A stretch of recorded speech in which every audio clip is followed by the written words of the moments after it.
Okay, Friday morning in the kingdom, and I survived my great recorded fall yesterday. Just a minor detail, I'm a tough old guy, but in my younger day I would have got up and no problems, but I was a little slow that time. But the main thing is the staff checked up on me and stopped recording. Yes, she was concerned for my health, because once I'm gone, she has it all. Yes, she has it all. All right, this morning we woke up to -6, but feels like -12. Hello, lame-ass. All right, on the yo-yo scale, +22 Fahrenheit, but feels like +12. Jeez, that's a big drop. All right, no idea what we're going to do today. It's supposed to snow. We have all those wagons and trailers and everything full of wood, so we're good. Yes, and the staff will come over. We have to do a little maintenance on her quad. Yes, we've been abusing it. Yes, the meta chair on wheels. Yes. All right, so there's no sun. We're not sure what we're going to do today. It's supposed to snow, but then warm up and melt. Yes, unreal. So this is so confusing. Yes, no snow, and we want to have fun in the wilderness. Yes, the wilderness, Alaska, but in Northern Manitoba. All right, let's scroll a bit more. There's a slight breeze. All right, so it's just boring. Look at everything just sitting. We should have snow. We should have fun, but that's a good thing we have Facebook memories. Oh, the drama book.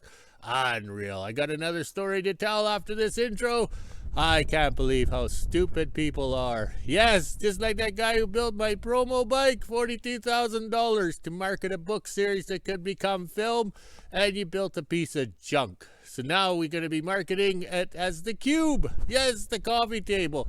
You know, you had one chance to do a simple project, but your greed took over. Yes, give the old guy a piece of junk. He won't know. Guess what? I know. So he cubed it. Yes, unreal. And these people stay in business. How they do that, I don't know. You know, go out and screw everyone and still in business? Oh, well. It's only money that the government would have got. Yes, it's the RSPs I cashed in. Yes, I would have had to pay taxes and more taxes and more taxes. Now the government can come and take my coffee table. Yes, my $42,000 coffee table. All right, we did one full rotation. And I think it's getting chilly out here. I don't know. Yes, I got the wood stoves going. It might be a shop day today. If it turns nasty and, how would you say, actually snows. Well, I better go. Here comes the boss. Okay, let's see if we can get this video done before the snows really start to snow. All right, this is the Crane Cat, the red Crane Cat. I think I've owned it close to 40 years, not 30 years. I was informing everybody. All right, so I did lots with this thing the first 10 years of ownership because we were in the scrap metal business. We, how would you say, loaded the trucks and hauled scrap. We did everything. It was all over the southwest corner of the province of Manitoba, and then we kind of took it swimming when about 20 years ago up here. We fell through the ice on the lake and cracked a cylinder head. So it's been sitting in the yard, and a YouTube subscriber, Kingdom follower, suggested we should use it to hold the tail of the plane up, which was a good idea. All right, so yesterday I was loading up the video on for the YouTube channel. Yes, King of Obsolete, yes. All right. So a fellow posted a bunch of pictures on the internet or social media known as Drama Book. He got a yellow one here, and it's a nice shape. So he's, how would you say, mouthpiece. He's just going to be the greatest, have a YouTube channel. There's going to be 1 million subscribers, and we're going to rebuild this machine. All right, so he replied to everybody who commented, and he kept promoting his YouTube channel and everything like that. And I posted a comment telling him to be safe and what to watch out for. He never replied to my comments or gave me a likes up. So that's why I'll call him Mr. Lip Gloss, because that's all he is BS. That's the new generation. All right, when I got this cat, nobody helped me out. I had to learn everything about it. The old timers never really knew anything about it. There was one guy in Brandon, Manitoba that sold me the cat. Anytime I went to see him or to get parts, he soaked the crap out of me money-wise. Yes, big time. So here's a cat, young kid. You know, you're married with cute kids and stuff like that. Now you're going to come here and, you know, you had a broken piece and I'm going to soak you for it. And I paid dearly. And we sent this cat to him. I think it was 1993, and I had him do a major overhaul on it, and he screwed me well. So the best thing we did to this cat was sink it in the lake. Yes, we drove it across the lake, it fell through. So that was the best thing that ever happened, because we had to salvage the cat and, how would you say, fix it. That's when we figured out how bad it was. Like this final drive on this side here, he had extra bolts. So he threw all the bolts up in the oil galley, up in here. So those bolts can come out and go into the gears and everything like that. There was numerous things wrong. So I paid the guy close to $20,000 to fix it up. And in the end, it probably cost me $40,000 because I had to do everything twice. And the best thing that ever happened was we sunk the cat. Okay, I have to make the video short so they'll load up on the computer. So here's a quick explanation. It's basically a T9 track frame or cat frame or whatever. Solid suspension because it's a crane. So you can't have a, how do you say, up and down movement. So there's the solid bar going across the front there. And it's like driving a teeter-totter. When you drive it through the wilderness or the bush, it teeter-totters. So that's what I mean. It goes over the hummocks or the bumps and everything, but it's a crane cat, all right? So when you get these cats, first gear and reverse are all chipped out, but fifth gear is beautiful because you never get it into fifth gear. All right, so there's your motor. It's the same design, same body as the cat. Okay, you put your main clutch into gear here, okay? And that sends the power out through the PTO right here. Okay, so this PTO is a clutch thing drive, and it has a lever up here. So you pull the lever and that makes it actuate. So it tends the power into this chain drive right here. All right, so that turns everything into here, which now is a big chain drives in here. Okay, so these chain drives drive these winch controls here. All right, so you have your winch on one side, winch on the other. One is cable up, one is boom up, and this is the most important thing here. This is to turn the turret, okay? So that's how you turn the turret. Oh, you can see what it's rated for, but that's just guidance. We've lifted a lot more than that, and you can see the military green because it was United States military. It was brought in for. Yes, that's what it was. So the fellow on the Facebook channel there takes the hood off, takes the valve cover off, and he's showing a little bit of rust on the rocker arms, which is normal because water gets in the bolt hole. So that's a fact of life. So that's no big wow. So I made a comment that you can't get the push rods out of the back of the motor. They won't come out. Okay. So you take the head out, take the head off, or you take the motor out. So it's easier to take the motor out when you work on these things. But that's an important information, you know, that's what you got to do to get it on. But no replies, no likes, no nothing. So you can tell he's just Mr. Lip Gloss because all he cares about is he's going to fix the cat up and have it on his YouTube channel. Well, I bet you a year from now that thing's apart and scrap metal. Okay, we're back. I went to the shop to warm up with the wood stove and to warm the Me phone up and to check to make sure that the filming is recording. All right, so this turret sits there and spins around, okay? So everybody thinks it has stoppers. It doesn't. It doesn't have stoppers. Okay, so let's climb up here. Look at that, all in one motion. So there's your control lever there to make it spin. This thing spins it around. This knocks the control lever out, okay? It knocks it out of gear, so then it stops turning, which is a good thing because this thing will go right around. All right, this thing here is the brake that holds the turret. All right, so if you're traveling along, that's the brake. It's common on drag lines, anything like that, winches on cats. It's a standard design. You know, the grader has lots of them. Yes, the Adams 550 grader, known as GoMat. So that gear, or this brake drum here, has to be tight all the time. You set it good because you don't want the turret to turn, okay? But there's a seal right behind here. All right, can we see that, Les Nessman? There's a seal right there because this is full of oil. So guess what happens? This seal wears out, leaks oil onto the brake band. Now this brake band is not actually working. It's a false impression. It's like when the stripper at the nudie bar says, "I love you." Yes, false impressions. So one of the things there, let's see if I can get down. All right, I'm down. All right, so when we got the red crane cat, we were doing lots of scrap metal. There's a big grill guard that goes on the front, and it's got the cradle boom because you want the boom in that cradle. That's why the military made it, because you want it in the cradle. You don't want it down. But we were loading scrap metal, so we'd hang the item off. The boom is adjustable. You can shrink it right down. But we're loading farm scrap, and we always chain the piece to the grill guard up front here because we're traveling across the farmer's yard, which is in the field line or bush line. We have to haul it up to the truck, so we always had the safety chain on. So we were going along, everything was fine, you know, just putting along. We had a nice big load. I think we had a swather or a combine or something on there, and the safety chain come disconnected. All right, so the ground wasn't level, and we're actually going up an incline. So Mr. Turret decided to spin this way and come right around to here. Yes, I'm sitting in there, and it happened so fast or whatever, or so slow, you can't do anything. So Mr. Combine ended up and me right in here. All right, but we have this roll cage here because this cat was used on a pipeline. There's a pipeline sticker here. It came from Edmonton originally. There it is there. We traced it down. So that's the pipeline sticker.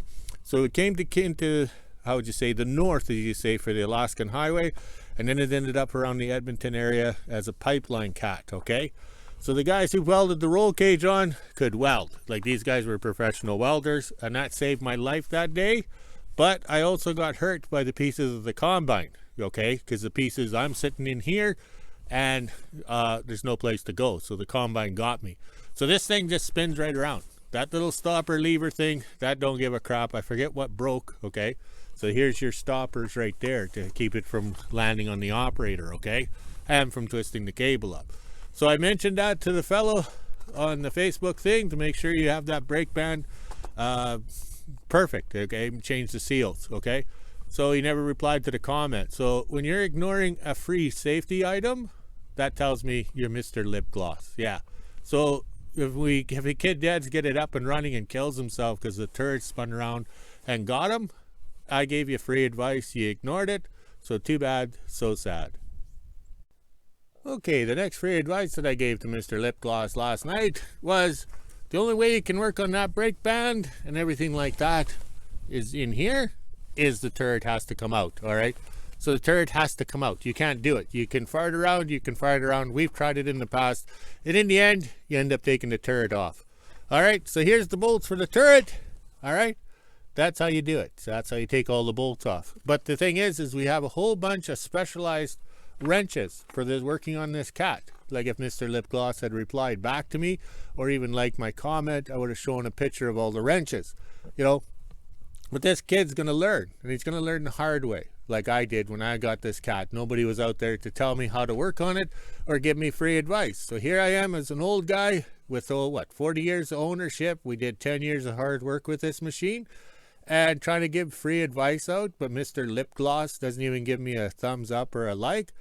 That's the new generation we live in today, and I just shake my head. They're not going to succeed much. You know, they think that their YouTube channel is going to save their little ass. Well, guess what? It's not. All right, so I bet you 10 to 1 or whatever the odds would be that little red, yellow crane cat he's got will be scrap metal. He'll take it all apart. He'll lose interest because he won't get the draws on his YouTube channel. So I just shake my head. But the thing is, our YouTube channel is ours. It's the viewers, the people that comment and stuff like that, because it was learning. We are a learning channel. We don't want 100 million subscribers or 1 million likes or anything like that. We want to keep it small, keep a close-knit community of people learning. Yes, old school learning and having fun, and make sure these old machines are taken care of and showing what they do. Oh yes, and we're going to take the Lynn tractors out into the wilderness and hit trees to show everybody how useless they actually are. That offends people for some reason. Okay, seems how we're on a roll. All right, so we have people, messaging or emailing me wanting help on their cats. I like helping people because the old timers helped me. So you have this one fella who's got his clutch apart and everything on his cat, sends me a bunch of pictures. I tell him what to do, where to buy the parts in the States, whatever, yada yada yada. I take my time, and then he gives me a thumbs up. Like, he doesn't say thank you or here's a picture of the clutch all apart, I borrowed the parts. He gives me the thumbs up. Well, guess what? When you send me the thumbs up after I spend a bunch of time working on it, your next question, I give you the thumbs back. So in other words, you're wasting my time. So that's what the world has come to with social media, is people think nothing of information that's given to them or to help them out. But I like helping people out to make sure that these cats are saved and not going for scrap, because most people get halfway into them and they give up because they figure, oh, I need $3,000 worth of steering clutch seals for down in here. No, you don't. You need $90 worth of national seals from Napa, to fix the steering clutch seals on the back here. And they go in 2 by 2. You put 2 in to take up the space, you pack them full of grease, they'll never leak. So that's the information that we share, okay? But these people that give me thumbs up on the social media, and then they come back a week later and ask more questions, well, guess what, buddy? I give you the thumbs up. And that's what I say. That's what the world has come to, with people not being appreciative and stuff like that. They figure, give me the answers to the questions and don't say thank you. Well, I was born and raised old school. You say please and thank you. But we were never taught to call people ma'am or mister and stuff like that. I don't know why. I know it's common down in the States that you always say ma'am or sir, but that's respect, and that's that generation down in the States, and I like that. Okay, I'm over in the hose shack, as you can tell. Oh, the hose over there. You can just see them. All right. Okay, another thing of disrespect is these people here. Yes. All right. So my dad attended the first hot rod run he ever had back it was 50 years ago.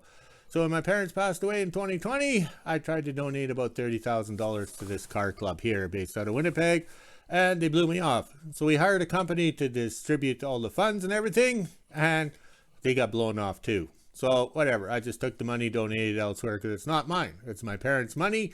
They worked hard for it, and it's not mine. All right, so then, was it last April or March? These guys are on their Facebook page there looking for donations and stuff like that. So I messaged the fella and made a comment on the thing saying, yeah, I'll donate a bunch of stuff. And they blew me off. The guy was nice enough to reply to everybody else's comments on the Facebook posting, but not mine. Didn't even like it. So about July there, I raised some stink with these people. But these people don't care. They don't care. And I just they said, oh, he's a volunteer admin and everything. No, he blew me off. So you can kiss the money goodbye. So this car club here, we hang this up here as a reminder to sober me not to do anything with them or be involved. You spent your childhood with them, and they blew you off when you were 18 years old by failing your hot rod truck that had just passed the Manitoba safety, okay? So they blew you off, so don't bother wasting money of your time. That's not a very nice club. We keep it hung up here for memory purposes. Oh, yes, and the centerfold from 1984. Can't forget her. All right, let's go have some coffee with some beverage, because enough of this. No respect for me. Oh, wait, that was Rodney Dangerfield who did that. Okay, me again. I forgot to mention this car club here has the board of directors, the president, the secretary, all that. Nobody has contacted me, all right? And that's what I said on the Facebook channel page there, like nobody is done. It's done. Some volunteer person has decided that my money being donated to them is not good enough. But yet the president and the board of directors, or the people that are responsible for this car club, have never contacted me, And it's just like my hometown of Alexander, Manitoba. We sent them letters, I phoned, left messages. They never contacted me. And then when I tried to give them money of my parents' estate, they blew me off. The company I hired got blown off. So that's what I say. This is how screwed up the world is when you're trying to give money away and these people blow you off, just because of your last name or who you are. Well, whatever. That's what I say. I get no respect.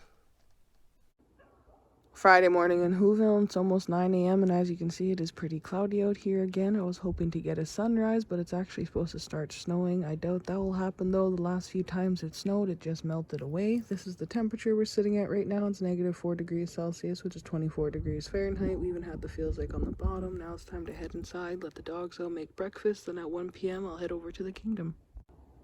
Just after 9 a.m. and I was cleaning up from breakfast, and look at that, it just started snowing. I doubt this snow will stay though, because the last few times it all melted away. It's starting to get nasty out there, so let's head inside and let the dogs back in. 12 p.m. and I'm just getting ready to make lunch, and as you can see, it is still snowing. It's not as bad as it was earlier, but it looks like it might be a snow day. I'll zoom in and show you guys off into the distance, and it's also pretty icy out here, so let's head inside, let the dogs out quickly, and make lunch. Almost 1 p.m. and I'm just finishing up lunch. This is the temperature we're sitting at right now. It's still -4°C, which is 24 degrees Fahrenheit. We even had the feels like on the bottom. I already got the quad out, so let's head inside, let the dogs back in, and head over to the kingdom. I don't think we're doing much today. Just after 1 p.m. and we're not doing very much in the kingdom today, but I do have to bring the quad down to the shop so we can check the oil on it. Might have to do a little service, and I think we're going to cut some firewood as well, so let's go see what my dad's up to. Down at the shop now, we have to fill up the 2 wheelbarrows and the wagon. My dad is using his fancy little tree logger that he loves to use so much. I'm not sure why he's pointing at it and emphasizing it, but this is what we use for everything. Shouldn't take us very long, but it is getting nasty out here. While my dad is over cutting up a bunch of toothpick trees, I'm gonna fill up both of the tubs here and put them back in the shop. That way my dad has some kindling. And yes, we cover our little wood with a piece of plywood. That way it doesn't get snowed on, but clearly this piece isn't wide enough because it's still getting snowed on. 1:30, we just finished filling up both of the wheelbarrows and the wagon. These ones will go into the shop. I already put the one back in the hoe shack, and then we'll check the oil on the quad. Just after 1:30, we did a quick little check on the quad here. The oil was a little white yesterday, so we checked it again today, and it was perfectly normal. So we'll just keep an eye on it and monitor it. If this motor blows up, it won't be worth fixing it because that's pretty expensive. Now let's head into the shop and see what else we're doing today. Almost 2 p.m. and I'm officially done in the kingdom. It is pretty slippery out here, plus it's snowing, so we're not doing very much. My dad's going to go in the hoe shack and work on the other quad, just in case my quad that I'm driving breaks down. At least the other one will be ready, so let's head on back into WHO-ville and do the weather at 5 p.m. 5 p.m. and this is the temperature we're sitting at right now. It's still -4 degrees Celsius, which is 24 degrees Fahrenheit. We even had the feels like on the bottom. It did warm up a bit, but it is snowing. Not much has come down though, so let's head inside, let the dogs out, make supper, and end my day. Okay, we're quitting early. Yes, it's 5 o'clock old time. Yes, but a new time, it's what, 4 o'clock. And we're still adjusting to that time change. Unreal. So it's Friday, it's snowing, and it's making it, how would you say the snow is just making it slippery enough. All right, we got the wood stove stocked up. We're going to quickly walk the dogs and then enjoy this. And everybody else that has gray hair and getting no respect. Like Rodney Dangerfield, let's have a drink. All right, I just can't believe the new world we're in now. Unreal. And good thing I grew up when how would you say, the old timers got respect. All right, let's go walk the dogs, screw up this video even more, and have another drink. All right, we'll talk to you later.